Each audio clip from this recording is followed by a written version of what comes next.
in der Körber-Stiftung werden bis Ende 2017 uns schwerpunktmäßig mit Russlands Rolle in Europa beschäftigen. Neben zwei anderen Schwerpunkten, die wir uns gesetzt haben, wird das unser Fokus sein. Dafür gibt es mehrere Gründe. Erstens, die Beziehungen zwischen Russland und den übrigen Ländern Europas stecken in einer tiefen Krise und das nicht erst seit dem Ausbruch des Ukraine-Konflikts.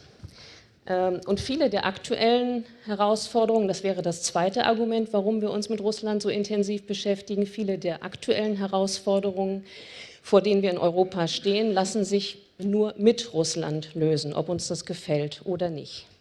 Und der dritte Punkt, die historischen Erfahrungen des 20. Jahrhunderts haben uns gelehrt, dass wir eine Friedensordnung in Europa nur im Dialog mit Russland oder dass eine Friedensordnung nur im Dialog mit Russland gelingen kann. So, wir wollen also mit unserem Schwerpunkt das Bewusstsein dafür stärken, dass Russland ein Teil Europas ist. Wir wissen, dass das nicht alle so sehen, aber wir sehen das so. Und wir haben zum Auftakt dieses Fokusthemas eine Umfrage gemacht. Wir haben in Russland und in Deutschland repräsentativ die Bevölkerung befragt und das Ergebnis war, ja, wie Sie es drehen oder wenden mögen, aus meiner Sicht ziemlich erschreckend, weil ungefähr jeweils die Hälfte der Bevölkerung gesagt hat, Russland gehört nicht zu Europa. So. Das ist im Vergleich das ist eine Negativentwicklung, das ist eine Tendenz zur Abschottung und zur Entfremdung, die wir sehen in den letzten Jahren und dem möchten wir etwas entgegensetzen als Stiftung. Wir wollen also neben diesem Bewusstsein, dass Russland ein Teil Europas ist, auch die Bereitschaft für einen kritischen und konstruktiven Dialog mit Russland stärken, und zwar zwischen Russland und seinen europäischen Nachbarn, nicht nur zwischen Russland und Deutschland, das ist auch wichtig. Und wir wollen diejenigen unterstützen, die bereit sind, Brücken zu bauen.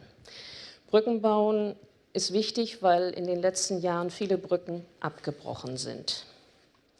So, und in diesem Kontext, den ich Ihnen eben versucht habe zu schildern, steht auch die Veranstaltung heute Abend. Nämlich die Frage, inwieweit Russland überhaupt Europa noch als eine Option betrachtet oder inwieweit Russland sich schon lange auf den Weg gemacht hat, nach Alternativen zu suchen und ob diese Alternativen eventuell in Asien liegen.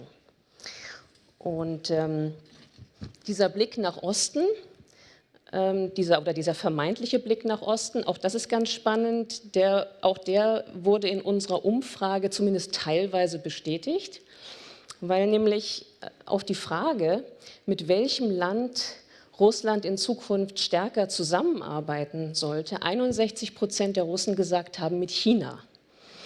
Dabei belegt China den zweiten Platz in dieser Rangliste der Wunschländer. Der erste Platz allerdings ging an Deutschland. Also Sie sehen, das ist nicht ganz so einfach mit dem Urteil darüber, wendet sich Russland nun ab oder wendet es sich nicht ab und was sind eigentlich die Optionen.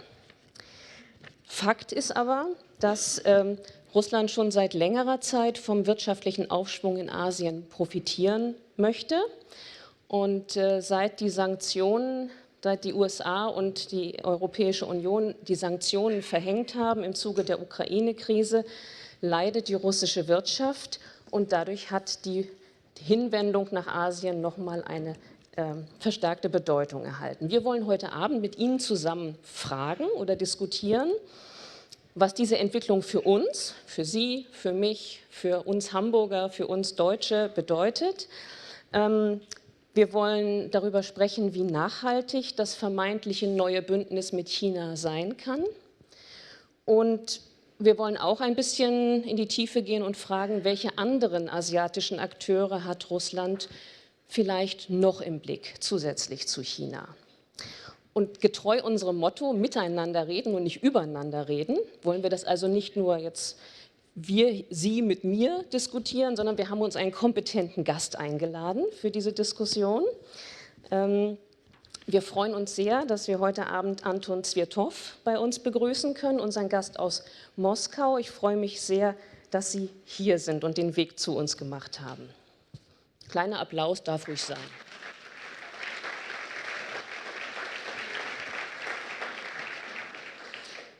Anton Tsvetov ist, da muss ich jetzt auf meinen Zettel gucken, Media and Government Relations Manager beim Russian International Affairs Council. Das ist ein Think Tank, der in Moskau seinen Sitz hat.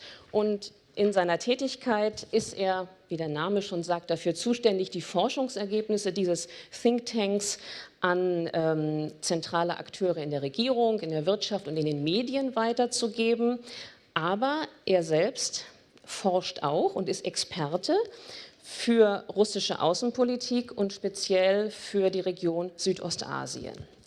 Und er publiziert regelmäßig in akademischen Fachzeitschriften, aber eben auch in internationalen Medien, die sozusagen außerhalb der sogenannten Fachcommunity präsent sind. Und außerdem, neben dieser Expertise, ist Anton Tsvetov noch Mitglied in unserem Munich Young Leaders Netzwerk. Das ist ein Projekt, was die Körber-Stiftung gemeinsam mit der Münchner Sicherheitskonferenz seit nunmehr 8 Jahren durchführt. Und in dieser Funktion war Anton Tsvetov im Februar 2016 auch Teilnehmer an der Münchner Sicherheitskonferenz. Diejenigen von Ihnen, die sich außen- und sicherheitspolitisch ein bisschen interessieren, wird das etwas sagen. Im Rahmen dieses Munich Young Leaders Programms treffen sich die Alumni regelmäßig, um über aktuelle Fragen von Außen- und Sicherheitspolitik zu sprechen.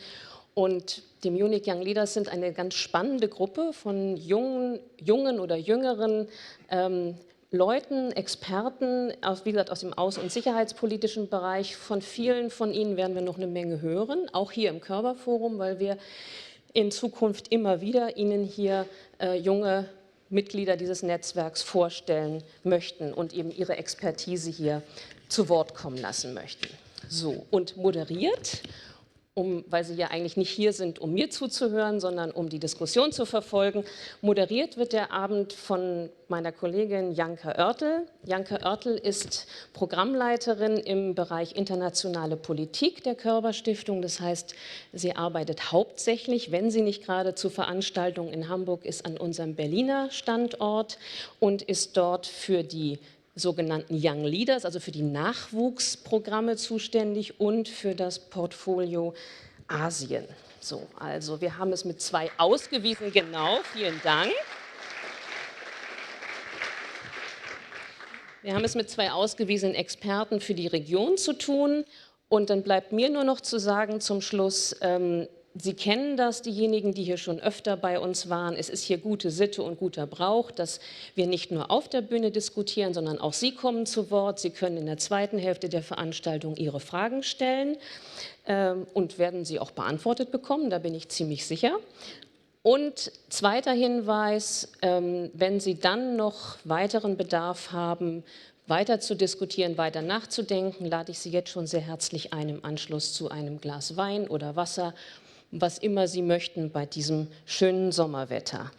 Ich wünsche Ihnen einen spannenden Abend und eine anregende Diskussion. Wenn Sie mehr wissen wollen über das, was wir sonst noch so machen zu Russland in Europa, schauen Sie mal auf unsere Website. Die ist seit einem Monat neu gestaltet. Den Schwerpunkt findet man sehr schnell. Also schauen Sie gerne drauf. Und noch ein letzter organisatorischer Hinweis, bevor ich jetzt Janka Oertel und Anton Tsvetov auf die Bühne bitte. Wir schalten jetzt um ins Englische nach dieser Begrüßung. Also diejenigen von Ihnen, die sich nicht so ganz sicher fühlen oder die doch lieber noch ein Übersetzungsgerät holen mögen, jetzt ist Ihre Chance, denn da hinten, ich sehe die Kästen da aufgebaut, wer noch nicht ein Gerät hat, möge es sich jetzt bitte holen, denn jetzt geht es hier auf Englisch weiter. Vielen Dank und Bühne frei für Janka Oertel und Anton Tsvetov. Danke.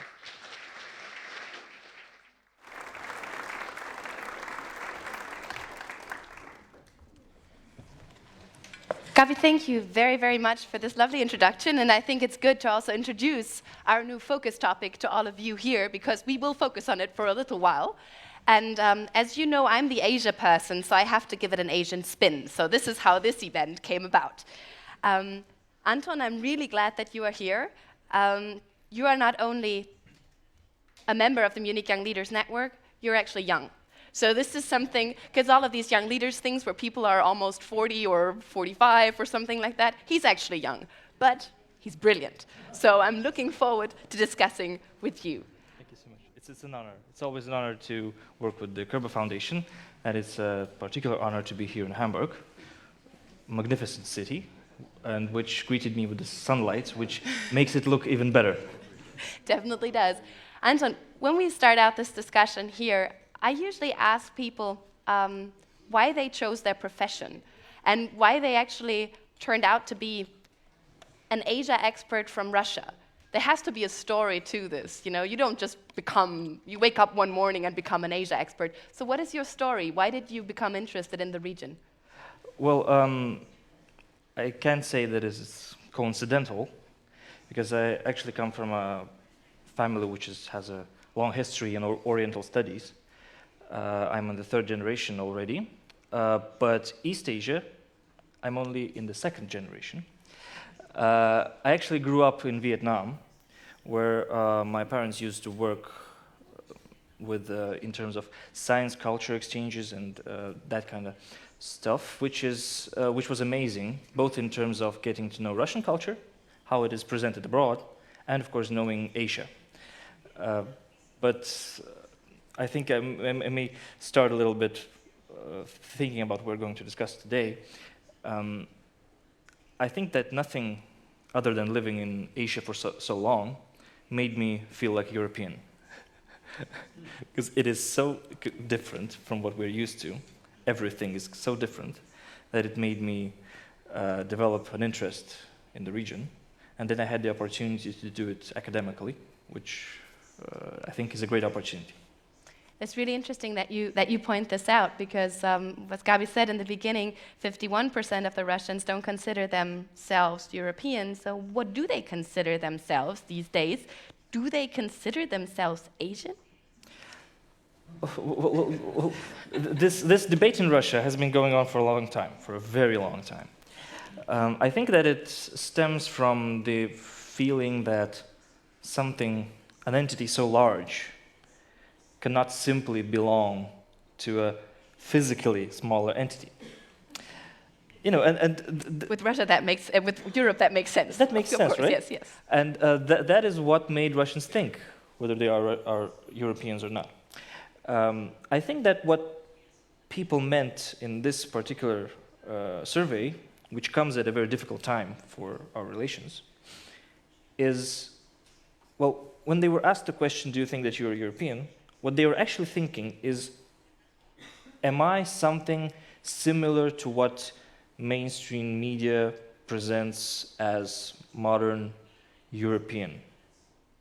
And of course, people are very well aware of internal issues that exist in Europe, of some of the difficulties that the continent and the Union faces.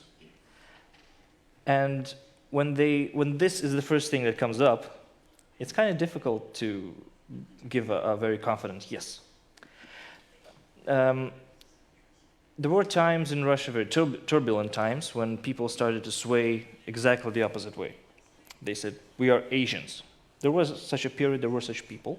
There's actually a very famous Russian poem which has this motive that we're Scythians, we're Asians.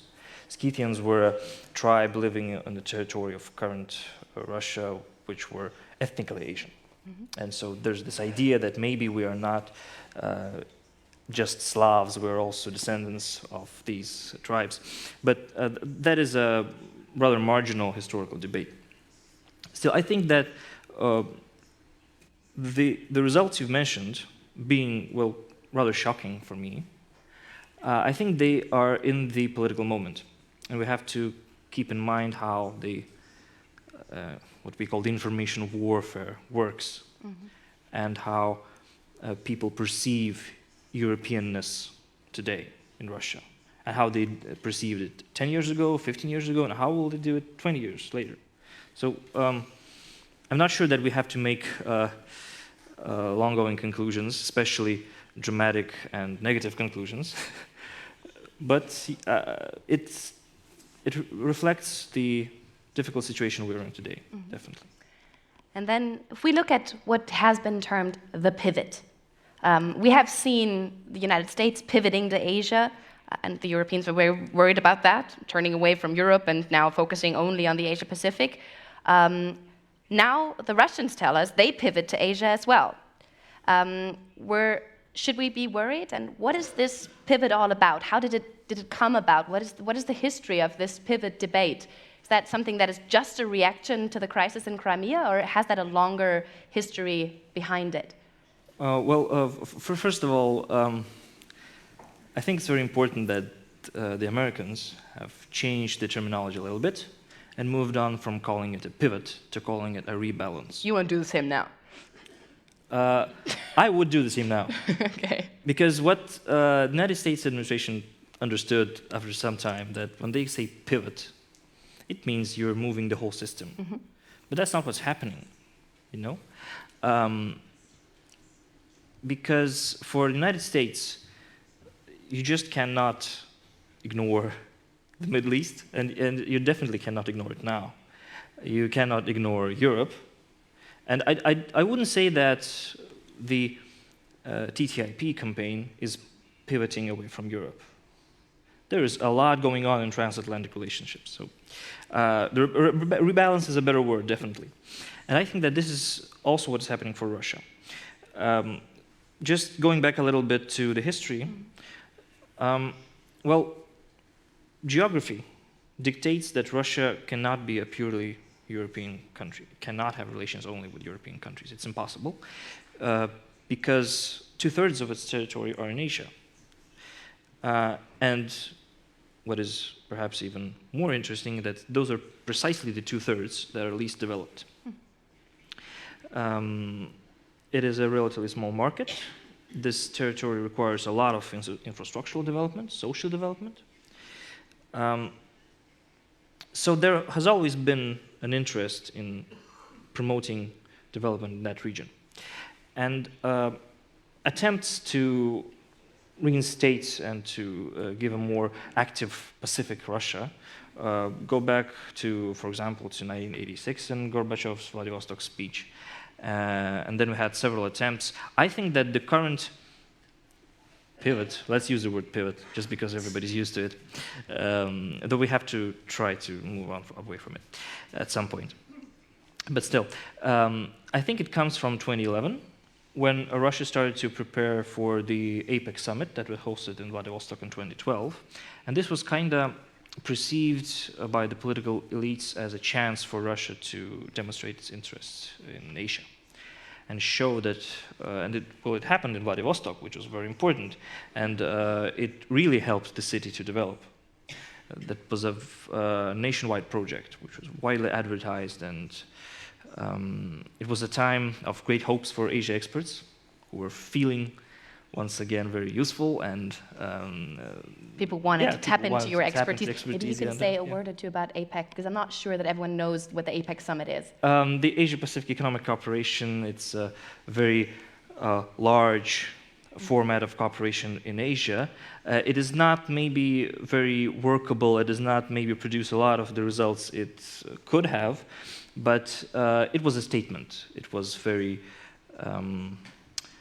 vivid, it was very politically, sound. And there was a lot of attention paid to that.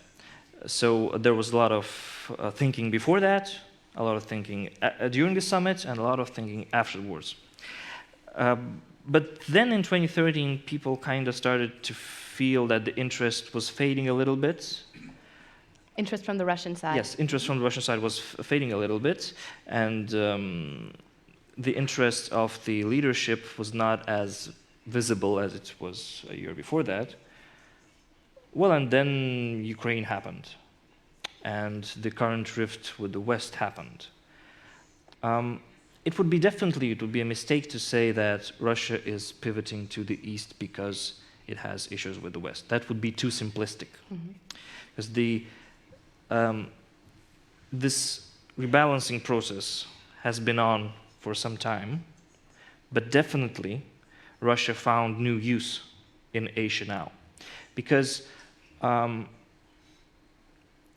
developing a better relationship with Asia gives Russia bargaining power in cooperation with the West. It gives Russia a sense of globality, a sense of being a global power, which is a very important point for Russian political thinking. It's very strong with the people.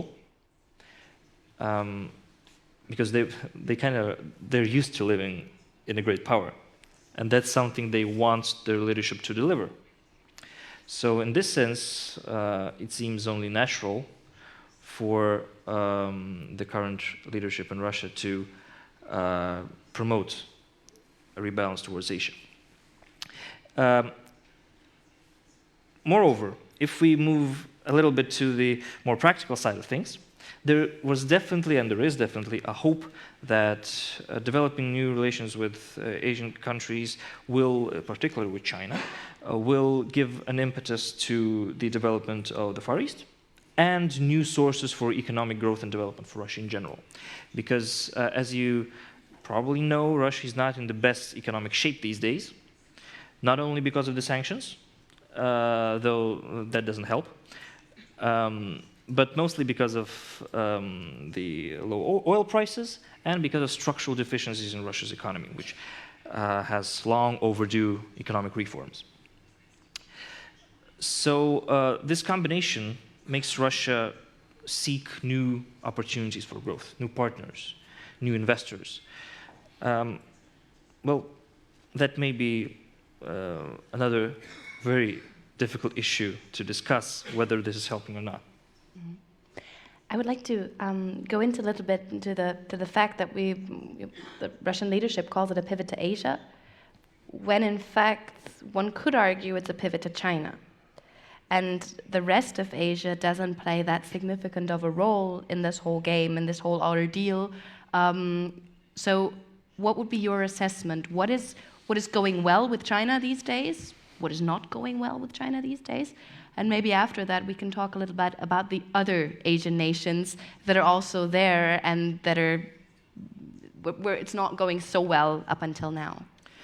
Well, I think that the very fact that Russia is pivoting mostly to China is to a certain degree very natural, because the sheer difference between China and the others kind of makes it obvious that this would be the first choice.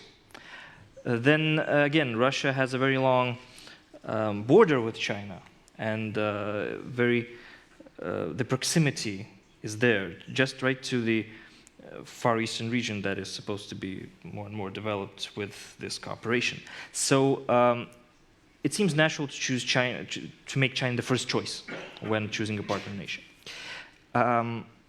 I wouldn't say that the Russian leadership doesn't understand that a pivot should be a balanced pivot, that there should be a balance in the rebalance, right?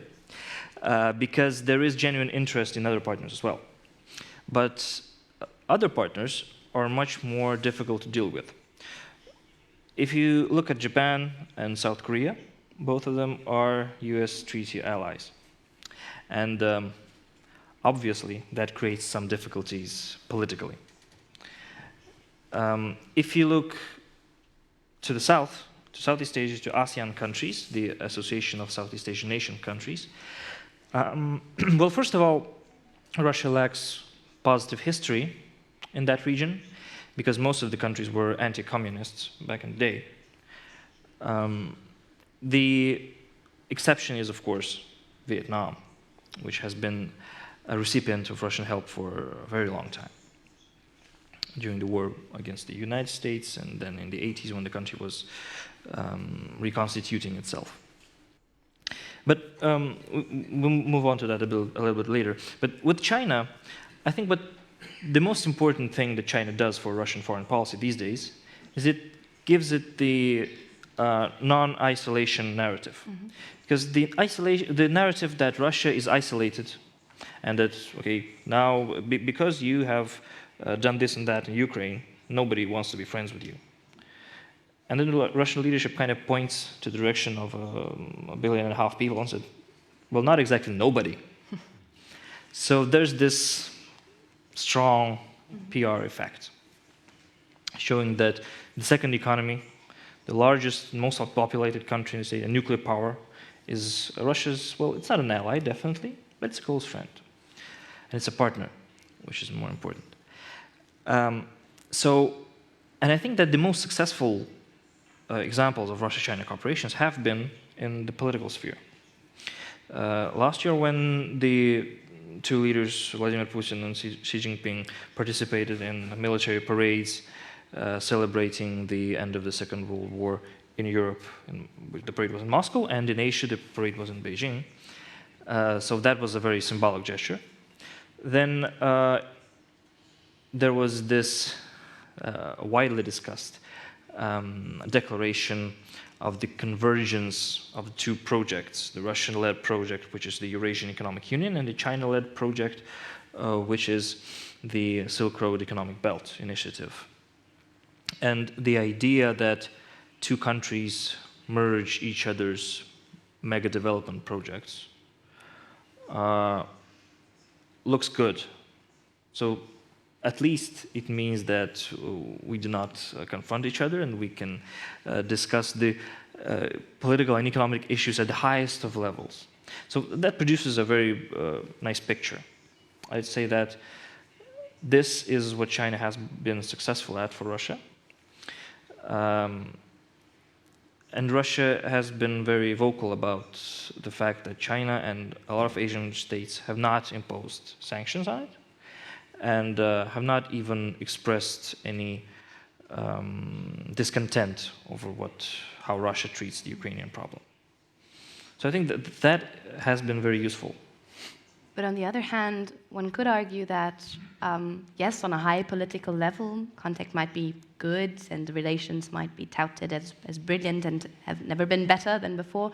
But on the society level, is there really a connection? Because you mentioned in the beginning, living in Asia never made you feel more European. So what is the connection between the people? Are the people on the Russian side of the border to China actually glad that the Chinese are coming, or are they worried because it's like 37 million of them against 1.3 billion of the others? So is there a connection of some sort where you would say this could evolve into a real friendship between nations as well, between the people of those countries, or is this more a relationship on paper? Oh, well, what you said is true, and there's even a Chinese formula for that. You know, they have formulas for everything, a certain amount of characters, usually 4 or 16 or 8, and this one is called, I think, loosely translated, it would be translated as warm upstairs, cold downstairs. That's what they usually say of Russia-China relations, that the relationship between the two leaders is very warm, and they are greeting each other with these large and illustrious smiles, and people don't know each other at all. Well, if we speak about the Russian Far East, what has been for a long time described in Russian mainstream media as the so-called yellow threat, meaning a threat of the Chinese, flooding the Russian Far East, mostly exists in the fantasies of journalists. And one can't do enough to debunk how actually weak this fear is. And it has some real ground to it. I mean, we should not fear that, and the ground to it is that generally the regions of northeastern China are now at least as developed as the Russian Far East. In many instances, they are more developed. So it doesn't really make sense to flood the Russian Far East. With the ruble's depreciation, they say that it is now cheaper to drive to Vladivostok and eat at a Chinese restaurant than actually eat it in a Chinese restaurant in China. I'm not sure if a lot of people are doing that, but the cooks are the same people usually. So probably it's pretty much the same. But so this threat, but at the same time, it has influenced some thinking of particular people in businesses and mid-level governance who are always very defensive on any kind of Chinese interaction, any kind of Chinese investment in the region, which is very strange because the government in general wants to develop the Russian Far East with Chinese investment, but people on a low level are very much afraid of Chinese investment. And on the other side, in Sasha Gabuyev's article, a recent article, he said, he quoted a famous quote from the Financial Times and said that Asian investors will only come and invest in Russia, and quote, if the Financial Times can go a couple of days in a row without mentioning Russia, then they'll think about investing there. Yes, so definitely. the Asians seem not so thrilled about investing in a politically unstable Russia either. Well, one would argue that Russia is politically as stable as it could be, but it's not so much about political stability, but about Economic viability. actual real viability of these projects. And there is certainly a limitation where the Chinese will not put actual business interests in connection with political declarations. Because if Russia wants declarations, it will have declarations, and that's what we've had actually, quite a lot.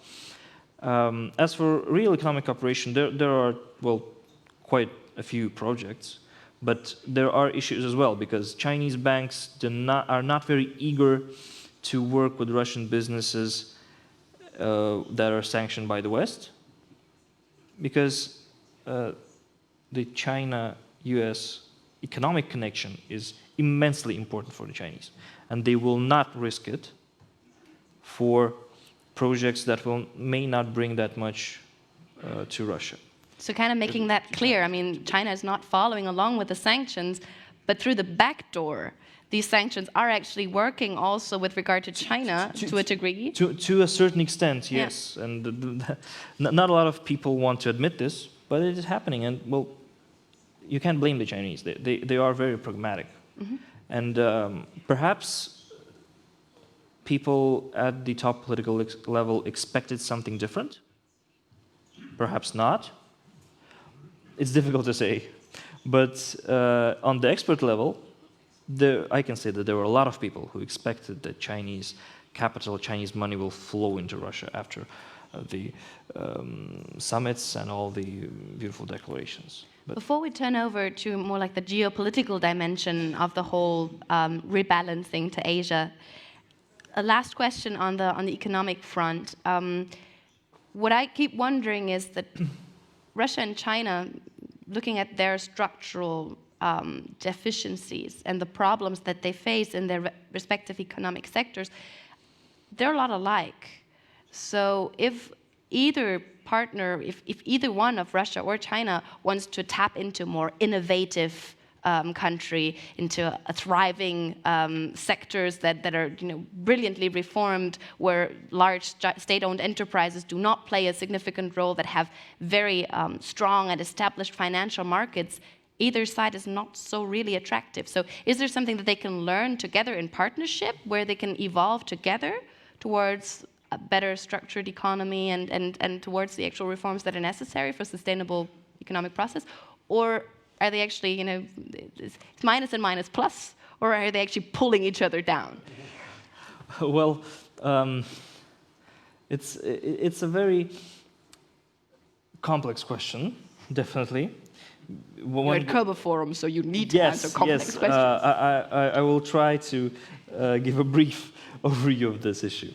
I think that certainly both countries have to overcome a certain stage of development they are in. But even though there are some similarities between how the two economies are managed, the economies themselves are very different.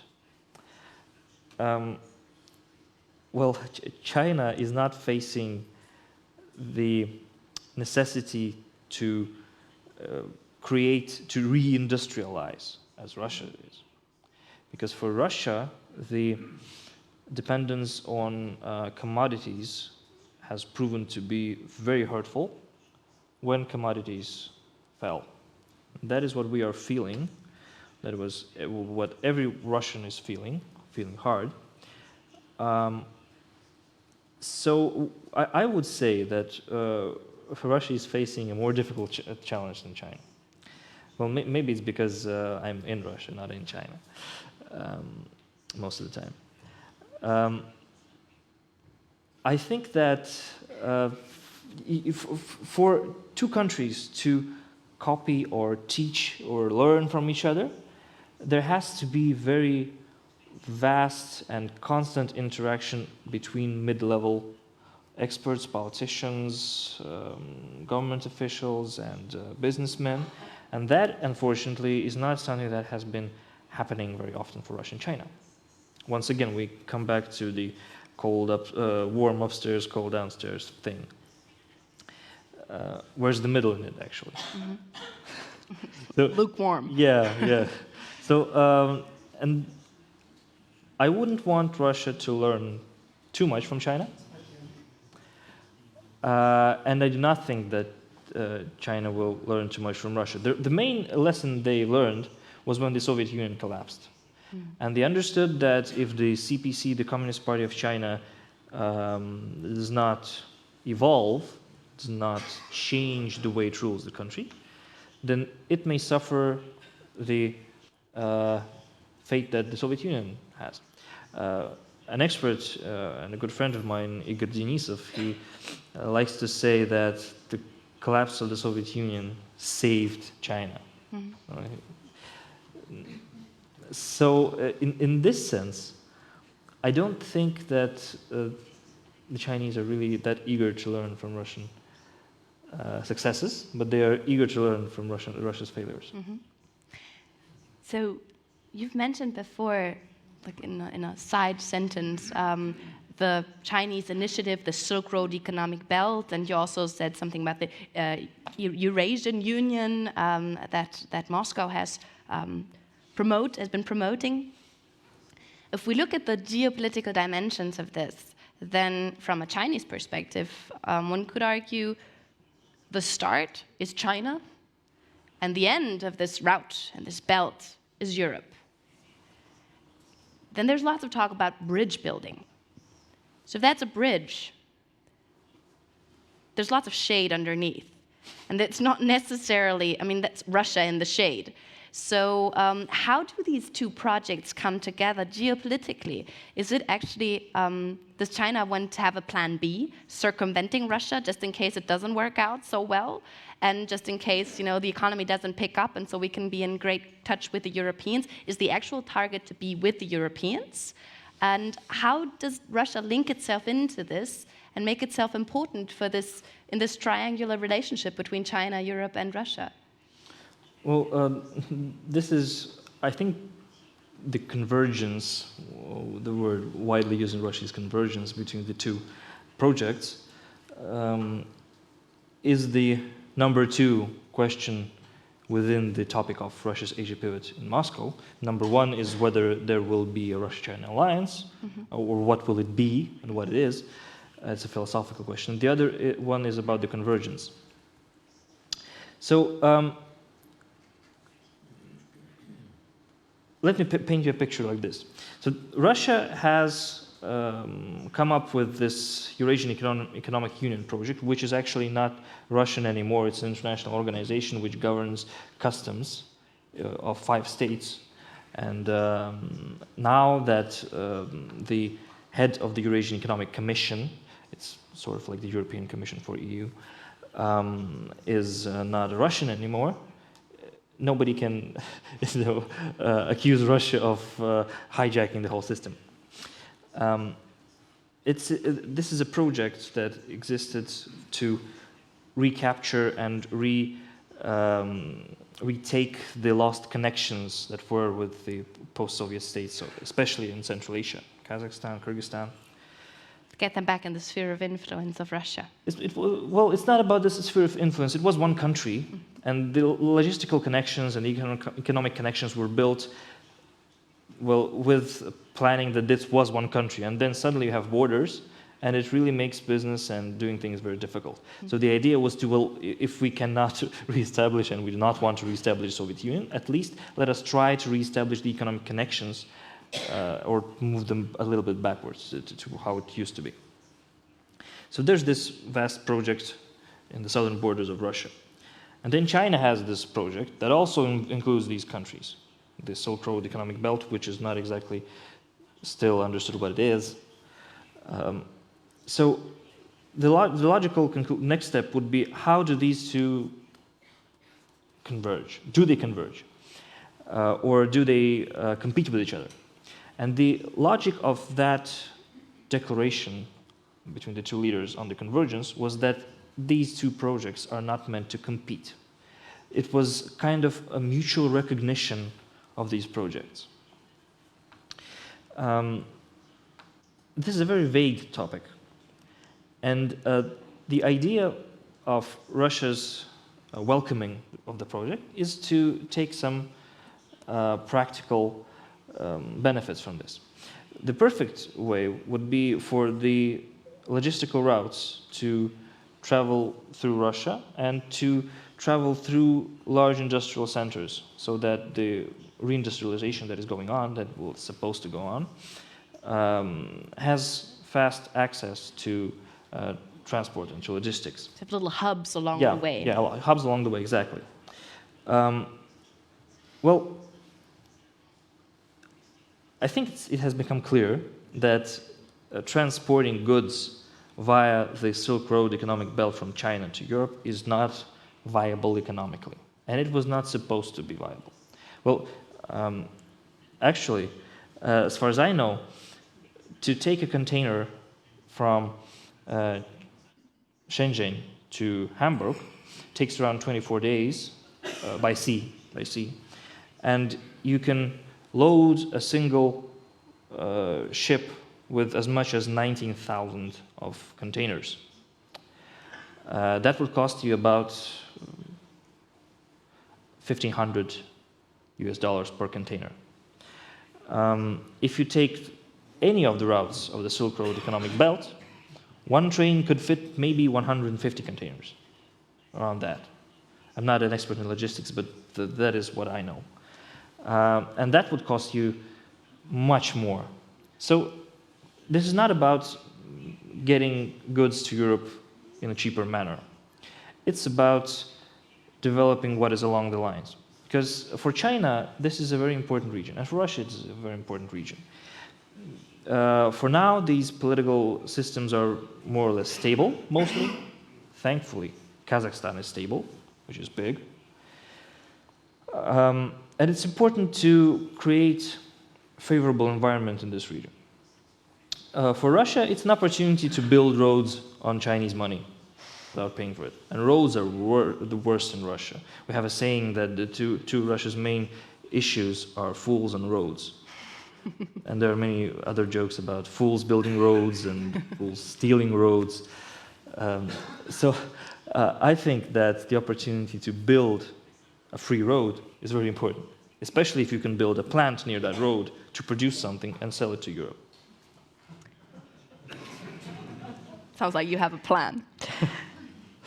You were talking, said your first most important question is there an alliance between China and Russia? That's something that has been talked about in the West as well. And when we look at Asia, what's most characteristic of the region is there's a whole set of bilateral alliances of the United States there, already in place. Then there is a strong alliance from the United States with Europe. But Russia doesn't really fit into that alliance picture because Russia doesn't have an alliance with anyone anymore these days, at least not of that kind that the United States has. So Russia in Asia, as an Asian power, might have a say in a couple of things, but do they really want to get involved into the complex security political environment that we see, for example, in the South China Sea? Is that, I mean, looking at, you have Ukraine, you have Syria, you have the you have the Eurasian Union, you have your plate full. Do you really want to get involved in something like the South China Sea? And is that necessary when you regard this as a full rebalancing towards the region and regarding yourself as an Asian power? Well, I think that is one of the most unlikely things to happen. I just cannot see a way how Russia's military involvement in Asia would make sense for Russia. We are deep in the Middle East.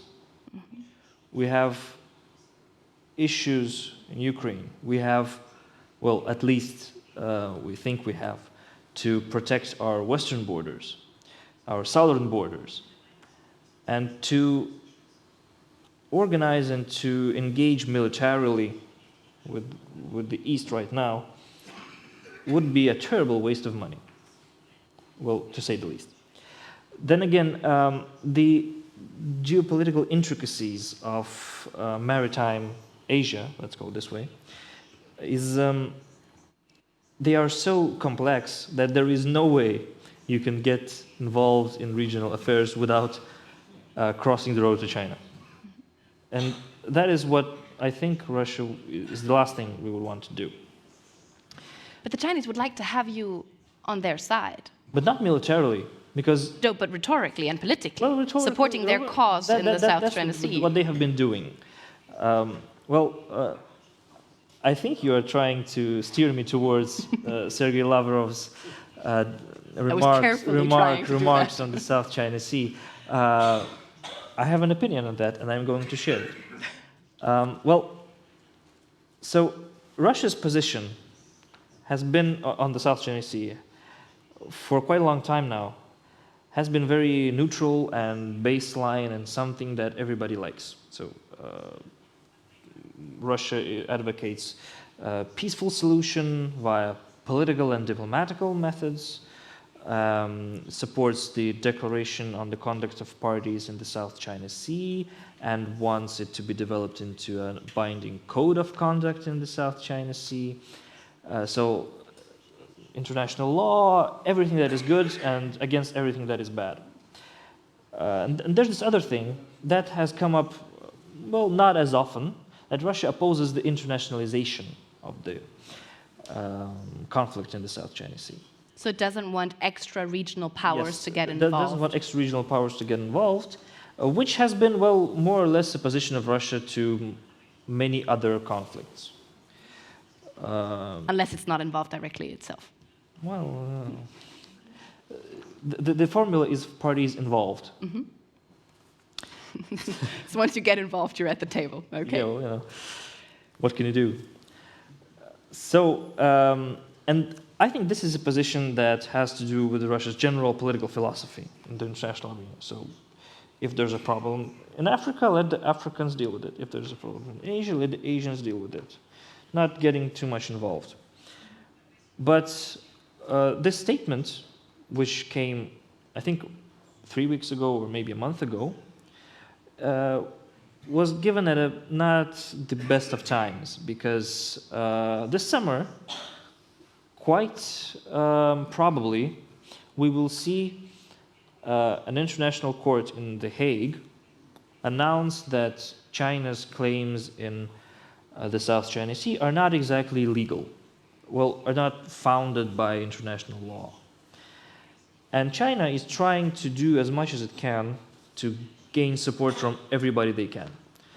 They said that they have Cambodia on board, and Brunei, and Laos, and now Russia. So Russia would be the biggest fish. That would be like really good. And of course, Russia's other close partner, another claimant in the South China Sea issue, Vietnam, was really upset. But then again, what could Sergei Lavrov do? Make another statement that, okay, we're opposed internationalization, but not here, but just leave Vietnam alone. There was no beautiful way to play this back. I would imagine that this caused some irritation in Moscow. It certainly caused a lot of irritation in Hanoi.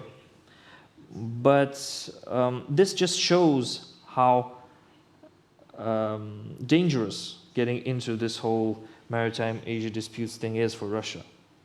That is why Russia is unlikely to go there militarily, and even less likely to get involved via a military alliance with somebody, especially with China, whom everybody hates in Asia.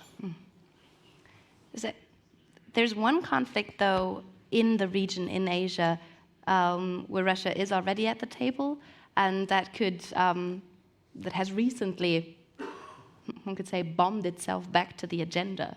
That is North Korea. So it's pretty close geographically to Russia. It's not that far. We have a border, yeah. And one could say that Russia has a vested interest in resolving that conflict.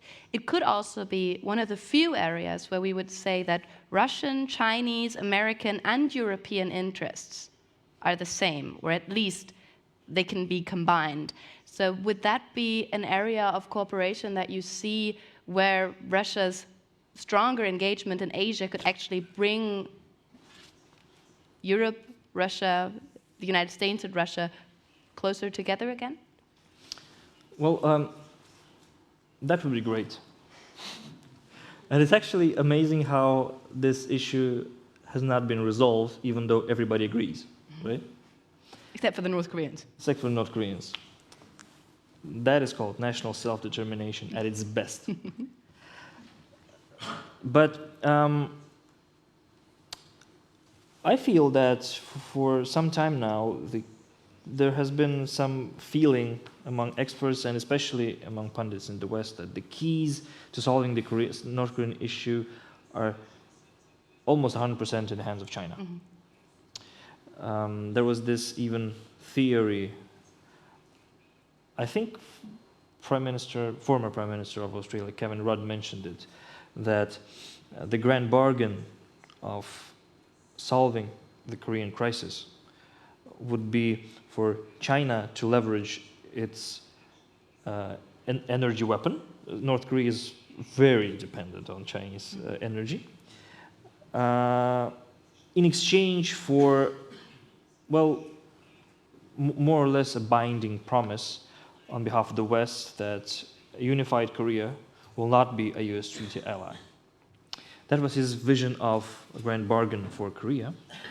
But I think that the more someone knows about the inter-Korean dispute, the more pessimistic they are about how this may play out. But I think that Russia here really can demonstrate a lot of goodwill.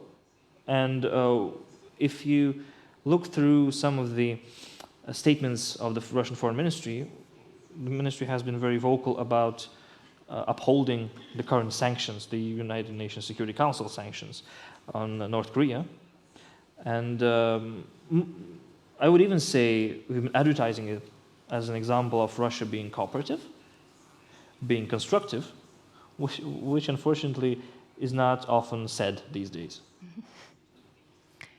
So if this brings us all the way around, then of course we have to ask, and then what? So what does that mean for us? All of this going on, Russia turning towards Asia, which doesn't seem all in all that successful. It seems like a really important PR event, but not really that important on the ground. So does that have any effect on us in Europe at all? Well, I think that the irony of the situation is that Russia really needs a rebalance, objectively. Economically and politically, and a proper country has diversified economic relations. Well, at least it tries to have a diversified economic relations because that's more stable. This is just pure logic. You have to have your eggs in different baskets, especially if that's a super fast development economic powerhouse basket, the best basket there is. So I think that the current overt attention to PR in this whole thing may actually create real value in the long run, especially if Asian countries themselves are more active. But that requires a better business climate in Russia. So a combination of this good PR and better business climate in Russia could really give Russia the economic impetus it really needs. But even if this pivot develops in the best case scenario, this would never mean that Europe will move lower in the priorities of Russia's foreign relations. Because yes, coming back I think Russia is Europe. It turns out I am a minority now. Well, you know, minorities are always more vocal than the majority. And it's by a slim margin. It's just Yeah, 1%. we can shift that. 1% is a couple of talks like this, and maybe we can shift it back. So, and I think that still Russia is Europe, and Europe will remain Russia's key partner because, well, maybe this will change when the Russian Far East is as developed as the European part of Russia. Maybe this will happen, but this is not a matter of. I think it's not even a matter of my life, and as you've mentioned, I'm young. So exceptionally young. So I think that all of us sitting in this room will still see Russia with relations to Europe being the most important relations. And even if Russia develops a better relationship, a more substantial relationship with Asia, Europe will still remain as an audience for this relationship. Europe will still remain maybe even a beneficiary of this relationship, because if Russia is developed economically better, then it has a lot to do with Europe, more to do with Europe. It becomes a more interesting economic partner More for interesting. Well, maybe we'll see more Europeans coming to Russia, more Russians coming to Europe, because I think that Europe is still number one. Europe and the closest neighborhood, because this is so close to us. We played the what if scenario now on the positive side. So what if the pivot worked, and what if everything would work out well? Before we turn it over to the audience, I would like to ask the what if it doesn't work out question. So what if Russia's economic problems become too big to handle? What if the Russian economy actually fails? Are we prepared to deal with a failed state, Russia, with something that big not working? I want to from our perspective and from the Asian perspective. So how would we handle that? I want to say nobody is ready for a failed state Russia. And if we want to have a good night's sleep today, I wouldn't even fantasize about a failed state Russia. Because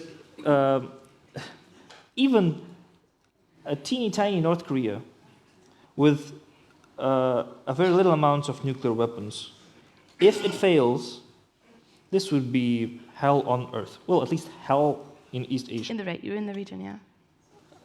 For Russia, well, you can scale that, you know. So this has been said continually that everybody's interested in a stronger Russia than in a weaker Russia. Same has been said about Germany as well, actually. And they were right. But you see, I think that this crisis is bad, but it's not as bad for us to fail. And we have a long tradition of mobilizing ourselves and getting everything together when really matters. And I think that actually Europe will not let Russia fail. Too big to fail. We're too close for you to let us fail. Too close to let you fail. Thank you, Anton. I would like to now turn it over to you, because I think that all of his remarks have probably sparked a lot of thoughts in all of you. And he's happy to answer all of the questions. And he told me he has a special method as well if there's a question he wants to avoid. So I'm looking for that notion. Maybe I can see it. Maybe there is a question that he wants to avoid. Then I'll let you know that he didn't want to answer that one. So are there any questions from the audience? Over there, please. I would like to point to the situation in Europe. As long as NATO rules Europe, and it rules Europe, there will be no strong united Europe, and there will be no effective economic relationship with Russia. So my question is, would it not be better to have another order, another peace order, as it we have it today because we are plunging again into the times of the Cold War. It's seen everywhere. And Russia is a European nation, without any doubt. And America has come out of European history. And European itself, it should be strong and united, and we should all together look for another partnership. This is my question, my statement. So what about Europe? Are you worried about Europe? Well, everybody's worried about Europe. You know, the reason why we quarrel so much these days, Russia and Europe, is because we care about each other. Everyone knows that the worst quarrels are always with your own relatives.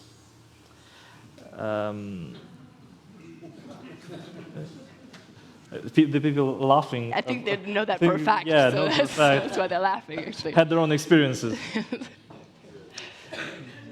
So I think that there is a lot of care for each other, because I haven't seen Europe really concerned that much and being that vocal about, for example, some issues. Well, let's pick a country that, well, I don't want to offend anybody. There are a lot of other countries that conduct themselves in manners that are not really compliant with European expectations. But Europe does not always press them as much as it presses Russia. So this tells me that there is some kind of common destiny. I'm speaking in very loud words right now. Feel some energy inside me. Maybe I'll become a politician later on. But there is real interest and there is real care for Europe and Russia to each other. And I think that this means that we will have to find some kind of modus vivendi for us, as we have previously. And we will do it again. Mm-hmm. There's another question over here. Sollten differenzieren zwischen den Begriffen just Europa. one second, so that he has a chance for the translation device. My German is not that good. Sorry. All right. Yes, now, go ahead. Wir sollten differenzieren zwischen den Begriffen Europa und Europäische Union. Natürlich ist Russland ein Teil Europas, nur wenn wir uns die Europäische Union in ihrer jetzigen Verfasstheit ansehen, ist mir eher die Frage aufgekommen, nicht, dass Russland ein Failed State wird, sondern vielleicht die Europäische Union. Insofern wäre es vielleicht klüger, dass sich die europäischen Staaten, Deutschland wieder stärker dem russischen Staat zuwenden. Vielen Dank. So this is more of a comment. Maybe you want to react to that comment. Very briefly, I think there are a lot of people here today who would be really popular on Russian TV. Mm-hmm. Especially the one about dissolving NATO. I like that one. Yeah. I can find a job for you. But what would you think? Well, being serious, well, you know, I don't think that Europe is in such a bad shape to start saving it. At least Russia doesn't have the resources to save Europe these days. But, you've pointed out a very important thing about, and it kind of takes us back to the very first question about, the second question, about Russians being a part of Europe or not. Europe has different meanings. European Union, NATO, all of that is very situation specific. And if you ask the same group about NATO and the EU, you would get three different figures, mm-hmm. because the attitude is very different in each case, and NATO would get the lowest point. Mm-hmm. Definitely. I think it's interesting. I spent this morning talking to a delegation from the Communist Party of China, and they said a similar thing that you said. Europe is not in such a bad shape. So I think people are actually worried about us a lot. So when the Russians and the Chinese are telling us we're not in such a bad shape, we shouldn't worry about Everything is relative. We should probably start worrying a little bit. But maybe there are further questions here. Stay in the middle. Hi. I've read an interpretation of the behavior of Russia towards Germany, especially the picturing about the refugee crisis and also, I don't know, Russian trolls in the internet and Facebook, to see how easy it is to destabilize an European country in times where they don't have a bigger economic crisis and so far and so on. This is a very hard contradiction to your opinion that Russia cares for Europe. What would you say to this kind of interpretation? Mm-hmm. Well, the caring thing, as the whether we are Europeans or not thing, is belongs to the realm of the people, public opinion. And what you are mentioning belongs to the realm of information war. And those are different things. One affects the other, and the other one affects the one as well. It's a two-way street. Well, Can you explain a little bit what you mean by information warfare, maybe? I wouldn't like to use the word propaganda, but I am going to use the word propaganda because it's maybe clearer. There is some propaganda warfare going on between Russia and Europe these days. We're trying to convince each other, and we are trying to convince each other's population, but mostly we're trying to convince our own populations of what we are doing is right. As a person working in PR, everybody does it, and it is okay for a leader to try to convince his people in what he's doing is right. And I think that these accusations that look how easy it is to destabilize Europe are not addressed to Europe. What would Russia expect? For Europeans to adopt Chinese or Russian political cultures? Well, I don't think so. They are addressed to the Russian population mostly, to show that there has been in the 1990s in Russia, there has been a lot of attempts to blindly copy some Western liberal practices. And they have not turned out well for Russia in general. At least this is how the connection is made in the minds of the people. Despite the fact whether this connection really existed or not, this is disputable, but the people firmly believe that the chaos that the country was in the 90s was because Russia decided to blindly copy Western political and economic practices. That's how the belief goes. And so now,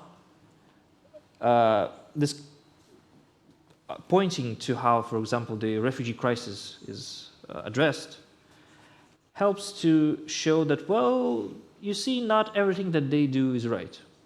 They have their problems too. This was in Russia watching circles, this is called whataboutism. Mm-hmm. When there is some accusation going towards Russia, you say, oh, what about the universal thing is Guantanamo? Mm-hmm. You say Guantanamo, and that is your perfect what about in any political dispute. Mm-hmm. So. There's another question over here, and then after that, up here, up in the front. Thank you, Mr. Tsvetov, for your point of view, which are very interesting for me. You both were talking on a very high level, I would say, maybe a little bit too geostrategical level, because I always ask myself, what do governments for their people worldwide? And today I was interested in the question, what would be the benefit for the peoples of China and Russia in two countries which are leading wars and bombing people for geostrategic aims? And in China are a lot of people still killed by the government. But I don't want to talk about human rights. I want to talk about economical development for fighting the poverty and the problems within both countries. And so my question is, do you see effort in this campaign of Chinese-Russian better relationships to fight poverty? And one second question, just shortly, you noticed that Russia has to defend the western border. Do you see any aggressive movement coming from Europe, really Europe, not NATO and so on? I'll start with the second question. I tried to make this hedge when I said it, but maybe it wasn't clear enough. I don't know if it is the case or not. I have a personal opinion on that, but it's not grounded on any analysis of mine. But this is how this is portrayed by the Russian government. This is the narrative, that there is some danger on the western flank, that NATO expansion is a threat to Russia. And people believe it. Well, it's not very difficult to convince them of that, because NATO is a military bloc, and you never know when a weapon is defensive or offensive. That's the tragedy of this.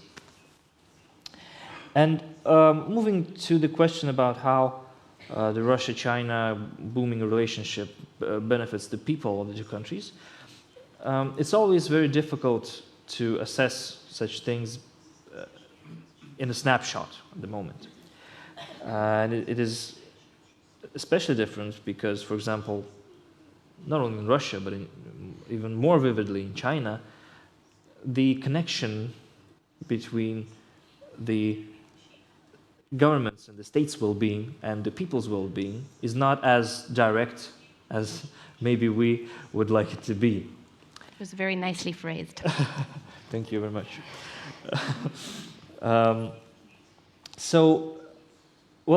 In this particular case, for Russia, I think it's very clear. If the Russia-China geostrategic relationship trickles down to more Chinese investment in the Russian Far East, this would be perfect, because the Russian Far East is sparsely populated. People are migrating from that region to the European part of Russia very actively. There are very limited perspectives for young people, especially in that region, which I think is a human-level tragedy. If you cannot implement your talents and your cravings and your interests in the place where you were born, that is not a happy country. For China, developing relations with Russia may prove beneficial in terms of getting a wider investment portfolio, thus making its global investment strategy more stable and more successful. It also helps the country's security in terms of its northern borders. We're not, of course, talking about any kind of potential Russia-China military conflict, but having a good relationship with your giant northern neighbor is much better than not having such a relationship, especially when it's a nuclear power. Well, I think it's a very tough question, especially because it's hypothetical, but that would be the first points that would come to my mind in this situation. We have a question up here and then over there. Ich habe eine etwas hypothetische Frage. Was würde Herr Putin sagen, wenn die Europäische Union morgen ein Angebot für einen Marshallplan auf den Tisch legt? Ich sage mal einige Bausteine, die Hochtiefbau, die Brücke auf die Krim, TUI übernimmt 50% der Hotelbetten auf der Krim, die Franzosen bauen ein TGV bis nach Moskau, VW baut ein Werk im russischen Teil der Ukraine.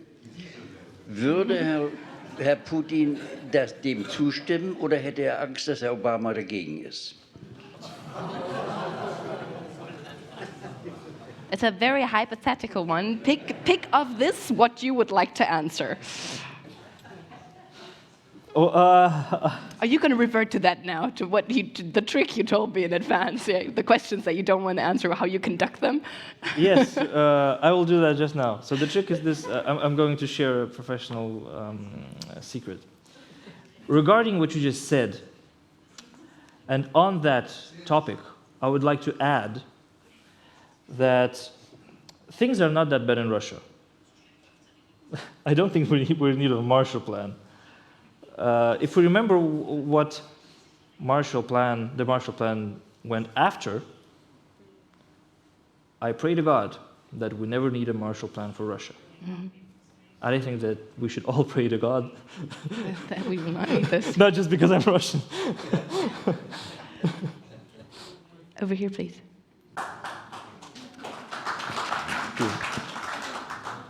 Thank you very much. I'm enjoying your talk, your evening, so it's just amazing. Thank you very much. Speak in the microphone so we can hear you. Like this, yeah? Yes. So my first question is rather serious. What is the Russian attitude on Tibetan, the Tibetan issue? Mm-hmm. Because it's a Chinese aggression, occupation, if we say it like this. What is it? What can you tell us about Mongolian issue? Because it's the country in between two countries, and I think politically there might be different views on this. And I have a very strange practical question. I was visiting Moscow in December 2015, so I can speak a little Mandarin, and I was amazed by how many young Chinese people flooded Moscow streets. I was using YouTube, I was using public facilities. I saw Chinese young people everywhere. What are they doing in Moscow? Mm-hmm. I was on my way through London and Paris, and I haven't met so many Chinese young people in other cities. 3 questions. Great. A varying degree of easiness to answer. Yes. I can pick one? No, all three. Okay, so unfortunately, fortunately, Russia is not in conflict with China regarding the Tibetan issue, and I think that we don't. It's not really important for our agenda of our relations between Russia and China, though there is a large feedback. Though there is a very large Buddhist community in Russia, but I won't judge because I'm not well versed in the peculiarities of how the Buddhist Sangha works and whether they are connected with traditional Tibetan Buddhism or not. I wouldn't just want to make any assertions right now. Regarding Mongolia, well, I think there is, once again, I don't know if there are any particular understandings between Russia and China regarding how Mongolia should verse, how it should develop. I don't think that it has been an issue. But I am sure that there's some feedback going on, right? Mm. I'm sure that this has not yet come up in a critical manner. Mm. Regarding the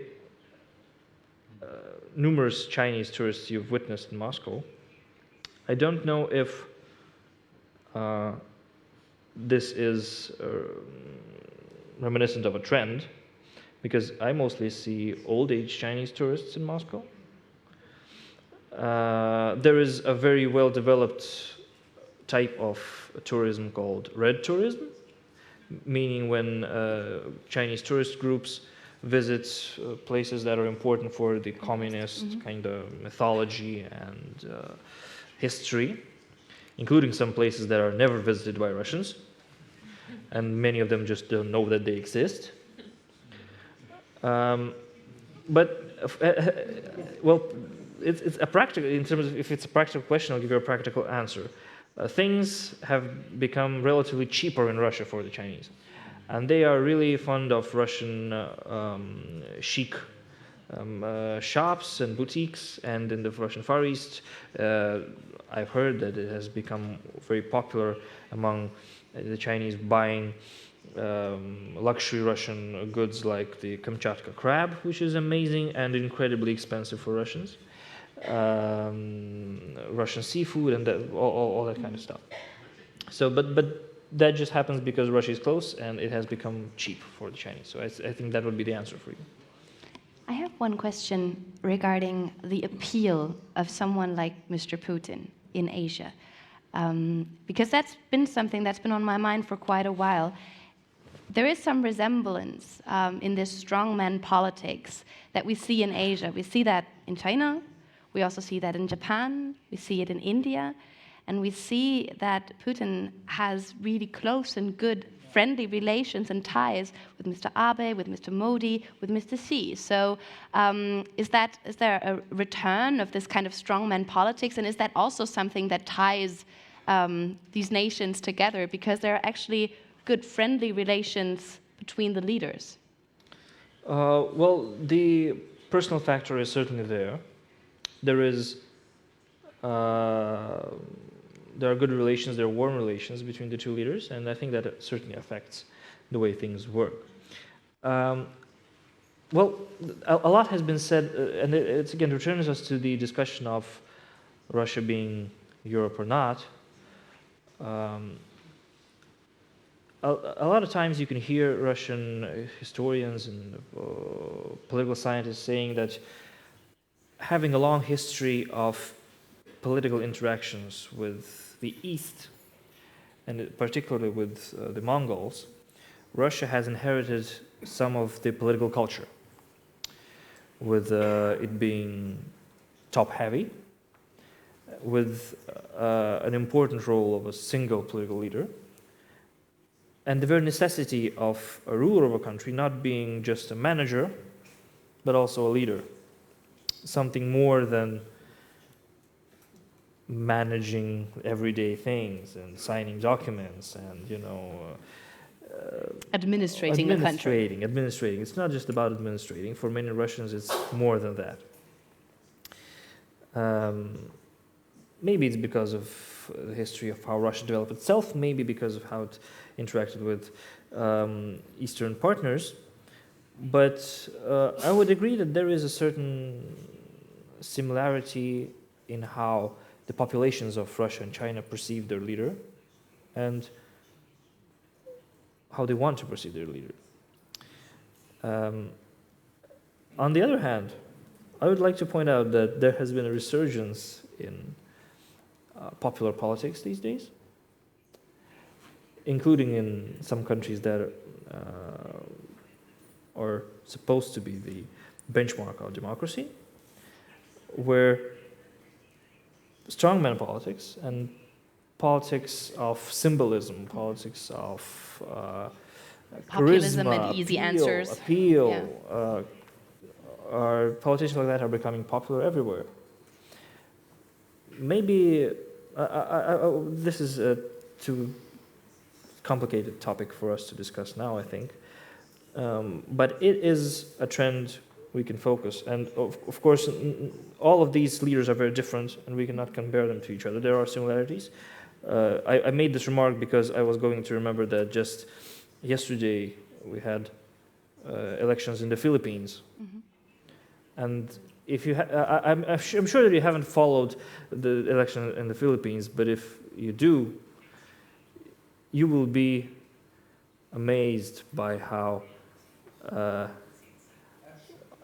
by how weak and bleak Mr. Trump is. Mm-hmm. In comparison. In comparison with Mr. Duterte.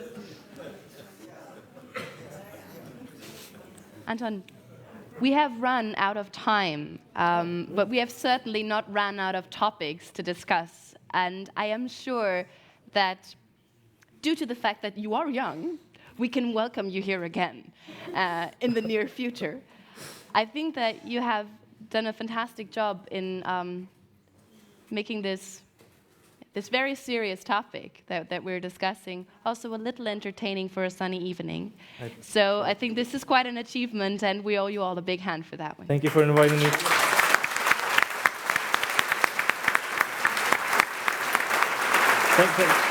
Thank you so much for this.